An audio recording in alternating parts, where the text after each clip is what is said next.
Hi there, I'm Xander, and this is my science lab, and today I'm going to tell you about the largest mass extinction in the history of the Earth. When I said mass extinction, you probably thought of the dinosaurs, but this event, known as the Oxygen Catastrophe, happened over 2 billion years before the dinosaurs even existed, and it was caused by some simple bacteria. The first life appeared about 3.8 billion years ago. Back then, the Earth was a very different place. There was almost no oxygen in the atmosphere. It was all bonded with the water in the ocean. The ocean had a more greenish tint due to the fact that it was filled with iron and other metals. The land was inhospitable because since there was no oxygen, and thus no ozone layer, it was constantly bombarded by deadly UV radiation.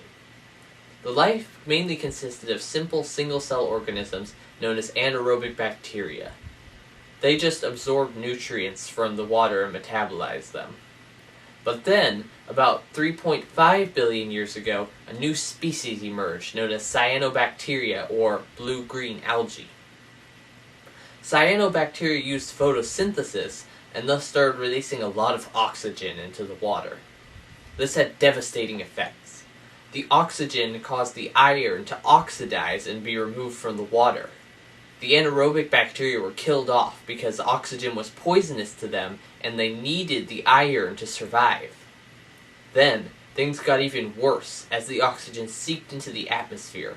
It reacted with the methane gas, producing carbon dioxide, which was much less effective at keeping heat in the atmosphere. The temperatures dropped drastically, starting the longest ice age in the history of the Earth. In some areas, the ice was up to 1 mile thick. Even the cyanobacteria could barely survive.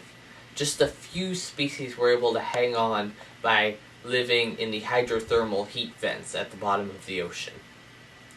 Luckily, after a couple 100,000 years, a new species emerged that could breathe the oxygen and released carbon dioxide, causing the Earth to become warmer. Though this was a great crisis, without it we probably wouldn't be here today. Out of the oxygen catastrophe came the first multicellular organisms and the first oxygen breathers. So basically our very ancient and microscopic ancestors. What I learned from this is that any species, no matter how small, can drastically change their environment so as to bring themselves to the brink of extinction.